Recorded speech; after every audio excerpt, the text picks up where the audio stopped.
Hello and welcome to BES and Cars, and today I have this lovely Rover 75 and I'm going to show you around it and we're going to go on a drive as well. So let's get straight into this video. So I'd like to thank Chris from Marshall's Performance for letting me borrow this lovely car, and here it is. So it is a Rover 75 2-litre V6 automatic. This one's only got about 87,000 miles on the clock, so pretty low to be honest. It's a very nice car indeed. So this is one of the early cars, so it's made in Cowley, so you notice there's a lot of differences with these than the later cars. Firstly being the badge being in this position here. A lot of the later cars have the badge just on top of here, so it's slightly different design. I'm pretty sure they used to say V6 here, but it might have been taken off.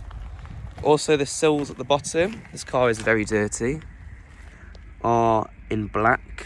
The later models are colour coded, and I don't know, I think the wheels are the same as well.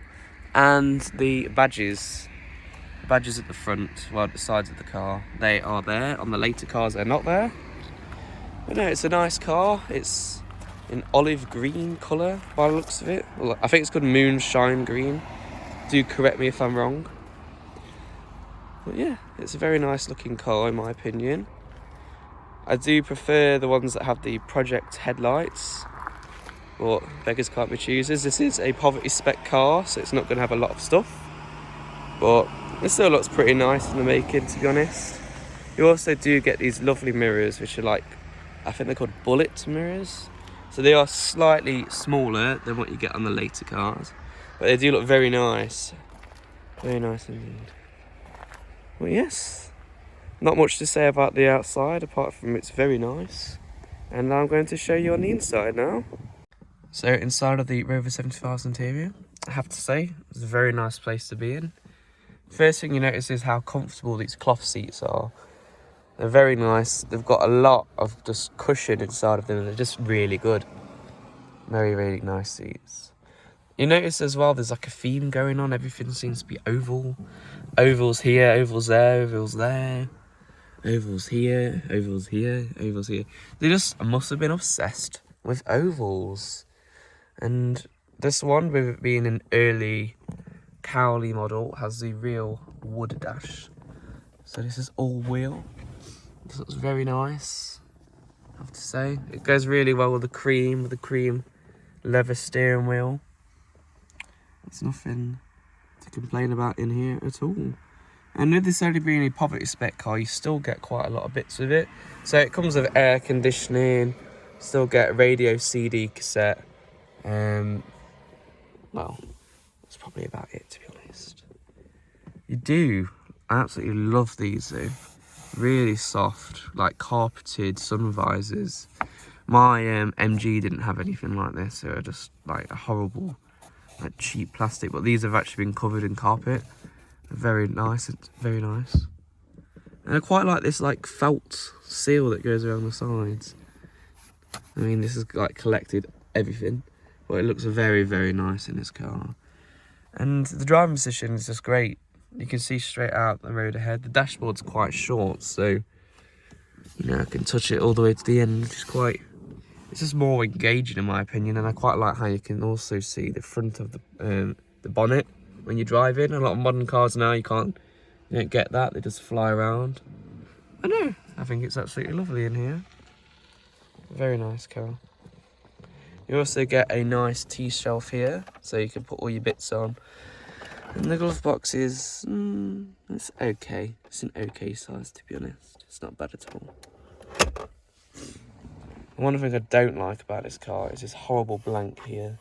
They could have just designed it a lot more easier and just added another one on all the models. It just gave them all climate control, or just spaced these out slightly so this doesn't have to exist. Because it's just an eyesore. I just think it looks really nasty and like an afterthought. Something that shouldn't have been added to any of them, to be honest. So in the back of the Rover 75, and first I have to say it's such a lovely place to sit in. You can really get comfortable and probably go on long journeys with this car. Got a nice carpeted armrest. What do we have in it? Oh, complimentary Kleenex and a pen. Right, I'm gonna put them back. I don't want those. But no, it's a very nice place to be in here. There's a lot of room, to be honest. I mean, this is in my position. There's still quite a lot in here. These seats are just very soft and very supportive. And I really think you could do a really long journey in this car. It is a really nice car to be in, to be honest. There's no complaints in here. Maybe the use of roly-poly windows instead of electric windows over there. Well, on this side as well, but I can't show you. I can. But I think this just looks horrible. Like, for the sake of just putting 2 electric windows in the back, it just would have looked a lot better. Instead of having that horrible, massive oval blank, it just doesn't suit the car whatsoever. It's a bit of a shame. Right, so now I think we should go on a drive and actually experience the fun of this car. Driving the Rover 75, let's hear it start, shall we? That sounds great. And to drive.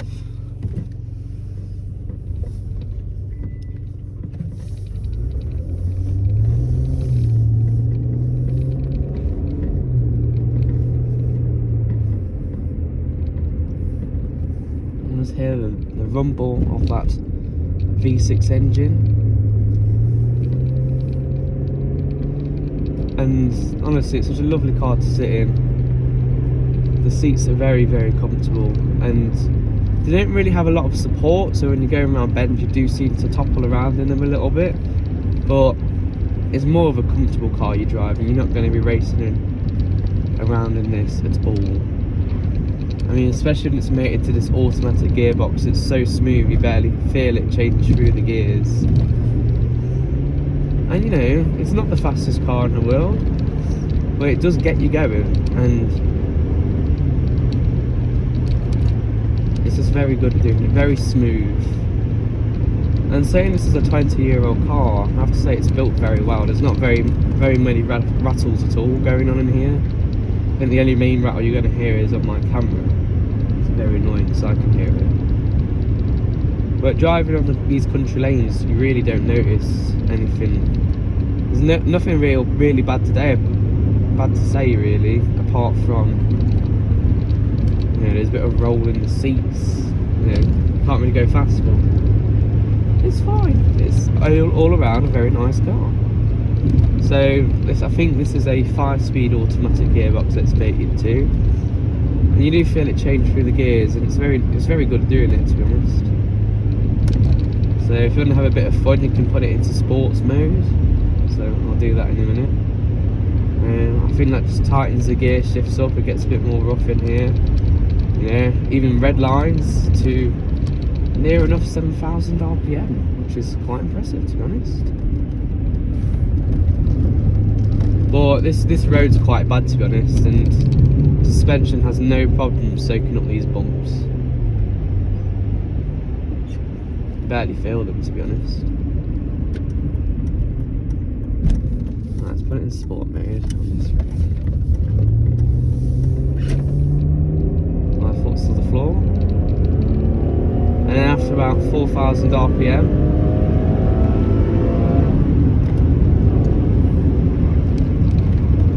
so around 4,000 RPM is when you start to feel this car pull. Anything below that is really slow. And it's a very nice car to be in. And it has the power if you need it. The power is there 100%. Like I say, if you just whip it into sport mode, the power is there and it's really, really responsive.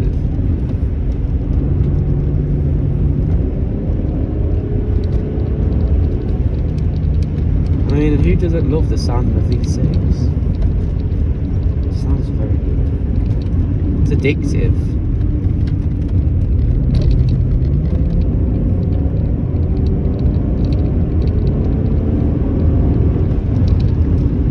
Saying this is only the 2-litre variant of the car, it still does get a move on. It's really, really, really nippy, to be honest. And this is quite a twisty road, and to be fair, you can have a bit of fun.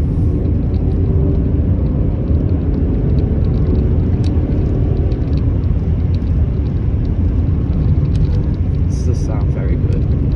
It's a very good soundtrack on this Rover 75, 100%.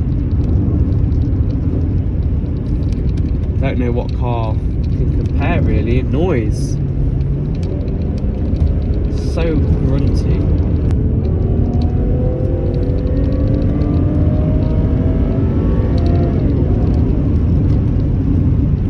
Now 30 miles an hour speed. Let's put it back into drive and let's have some nice calming driving now. So driving around town, this car is just beautiful. I think without having an automatic gearbox, it just glides through. It's got the power if you need it, so if you need to pull in front of someone, for example, then it's a lot better. And it is quite nice to be in a car, which I'd say is more or less a classic now. And if you've got one, they're just going to go up in value. And I really do appreciate that. It's nice that people still adore these cars, because it's a shame that obviously Rover went through their demise as they did. It's a shame that they're not a thing anymore. I'd love to know what cars they'll be making now, because obviously, you know, MG Rover, they won't be making those horrible Chinese cars, which ironically only old people buy. And that's what everyone said, people like the old people bought these. But I love it. I think it's a lovely car. The engine is smooth. Obviously the MPG isn't going to be the best, but this isn't really a car that you'll be daily driving every day unless you've got a lot of money. But it's just very comfortable, very, very comfortable, and I can't complain of anything on the ride whatsoever. So that concludes today's video on the lovely Rover 75.